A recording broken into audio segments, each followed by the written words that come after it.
let's review Valkyrie Profile Lenneth for the PlayStation Portable, which is a port of the PS1 title. It's very rare for me to come across a game that blows away all expectations, especially after playing RPGs for over 25 years. Valkyrie Profile Lenneth is one of these games that pushes the boundaries of what I expect in an RPG, with its unique and bold gameplay and design choices, its quality and quantity of art, dialogue, and variety of playable characters. Valkyrie Profiles 2 Silneria, which is a prequel to this game, was one of my favorite games of all times, but I did not play Valkyrie Profile Lenneth until decades later, because I didn't want to play a game on a previous generation console. Today, I understand that graphics aren't everything. I'm super happy I played this game, and this game's quality matches that of the prequel. The first thing that is great about the game is the art. The artists have truly outdone themselves. The character portraits are some of the best I've seen in any game. Not only is each expression completely withdrawn with a different pose, but there's an abundance of expressions that surpass any expectations, and each one is masterfully drawn and exudes personality. The sprite work is also out of this world. Each character has a unique battle pose that shows their personality, and also tons of animation that make them seem unrestricted. The amount of animations, even with simple actions such as putting on a jacket or scooping water from a stream, is astounding. The animations also have plenty of post-animation frames. For example, in the crouching animation, the hair and the dress follows the movement and continue to animate well after the character is crouching already. The environments are also masterful, with panoramic scrolling that goes horizontal as well as vertical. There are also many layers of parallax scrolling both in the foreground and background that really brings the environment to life and adds depth. Some of the dungeons have some of the most exotic designs I've seen in dungeon design, with plenty of attention to detail in every layer. The music is created by the legendary Motoi Sakuraba, who is well known for his Tales of series and Star Ocean. The voice acting is superb, the amount of dialogue is impressive, there are plenty of stories to tell and plenty of characters to meet, and there are even more stories available in hard mode. The story, battle, and game design are some of the most unique I've seen in an RPG. You are a Valkyrie that is training humans to send to Asgard for battle. Being a god who can fly, you have access to the entire world map starting from Chapter 1. You meet heroes who have died recently, see their story, recruit them, then train them in battle by leveling them up, and send them to Asgard. There is a prologue and 8 chapters, with evaluation between each chapter. If you fail to satisfy Odin with the quality of your heroes, your evaluation will drop, and eventually you can get the bad ending. Each chapter consists of 24 periods. Visiting a dungeon consumes 2 periods, and visiting a town or recruiting a character consumes 1 period. There are plenty of periods to complete the game, so don't worry. The battle system is unique.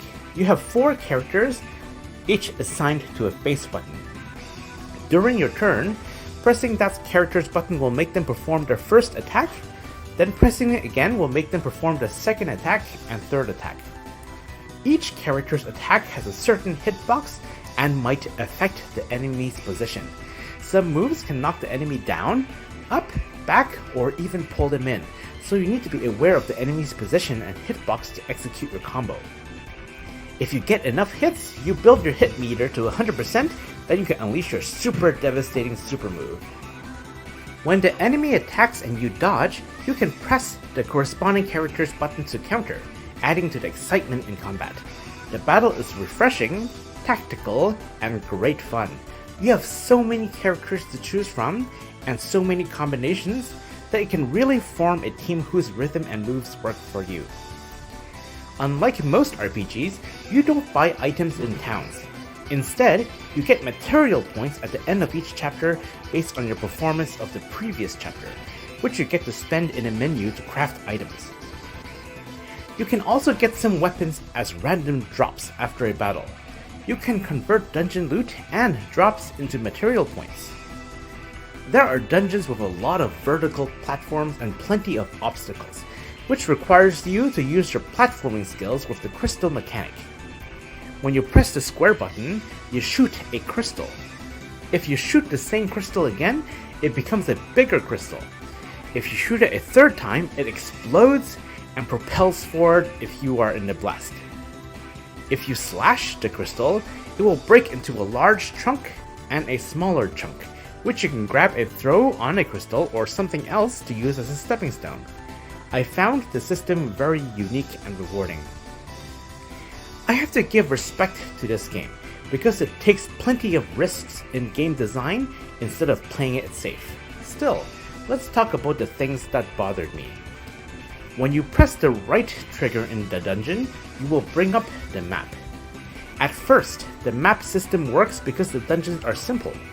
Then halfway into the game, the dungeons get super convoluted with multiple paths going into the foreground and the background, and the map becomes like a plate of spaghetti.